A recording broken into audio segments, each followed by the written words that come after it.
Kita sering mendengar pepatah Melayu yang mengatakan masa itu emas. Ianya menunjukkan bahawa masa itu amat berharga. Di dalam dunia keuangan, ada satu istilah yang dipanggil compounding effect. Secara umumnya, maksud compounding ialah sesuatu yang bertambah secara eksponensial dengan masa.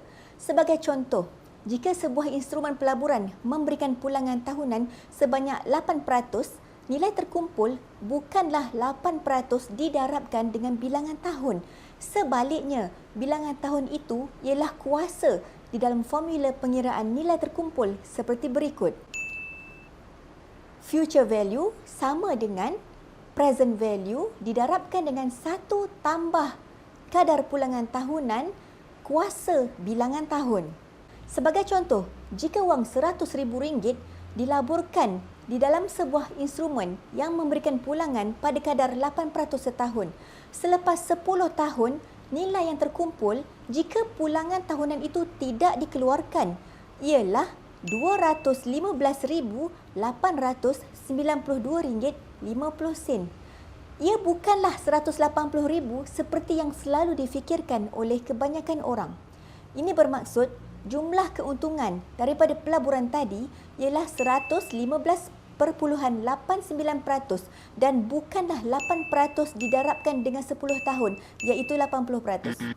Untuk mengukuhkan lagi kepercayaan kita bahawa masa adalah wang, mari kita lihat jumlah yang terkumpul untuk pelaburan ini selepas 20 tahun dan selepas 30 tahun.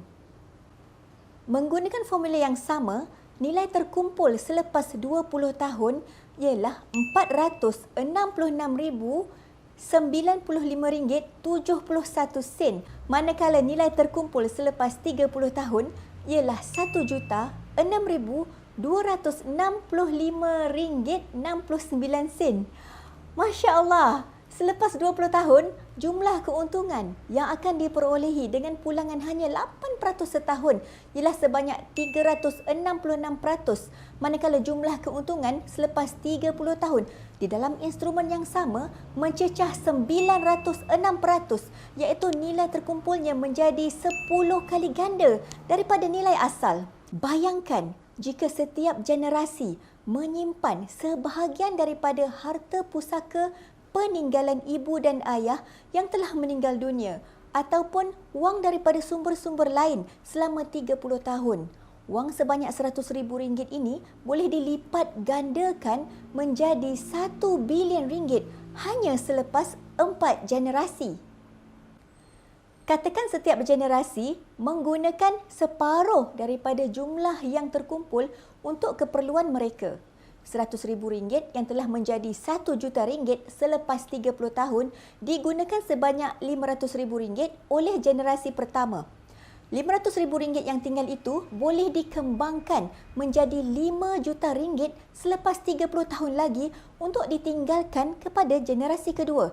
Seterusnya, generasi kedua menggunakan RM2.5 juta dan menyimpan selebihnya selama 30 tahun lagi. Generasi ketiga akan menerima legasi berjumlah RM25 juta dan begitulah seterusnya. Mari kita lihat contoh yang lain pula.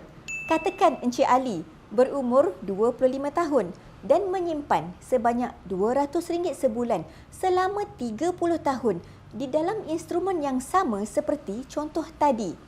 Encik Ali hanya perlu mengeluarkan modal berjumlah RM72,000 untuk mengumpul dana persaraan berjumlah RM293,630 ketika usia beliau mencecah 55 tahun. Berbeza dengan Encik Ahmad yang merasakan beliau hendak memulakan simpanan pada usia 35 tahun, iaitu 10 tahun lebih lewat daripada Encik Ali. Tetapi Encik Ahmad menyimpan lebih banyak, iaitu sebanyak RM400 sebulan selama 20 tahun. Jumlah modal yang dikeluarkan oleh Encik Ahmad ialah sebanyak RM96,000, akan tetapi jumlah terkumpul yang akan beliau miliki semasa berumur 55 tahun hanyalah RM237,230. Bandingkan pula dengan Encik Zaini yang mula menyimpan pada usia 45 tahun sebanyak RM600 sebulan selama 10 tahun. Jumlah modal yang dikeluarkan oleh Encik Zaini ialah RM72,000 iaitu sama seperti jumlah modal Encik Ali. Akan tetapi, jumlah terkumpul pada usia beliau 55 tahun hanyalah RM112,647.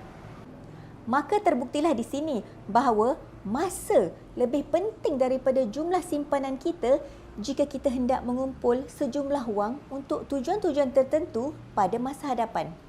Wang yang sedikit mampu menjadi satu jumlah yang sangat besar jika dibiarkan tumbuh dalam satu jangka masa yang panjang.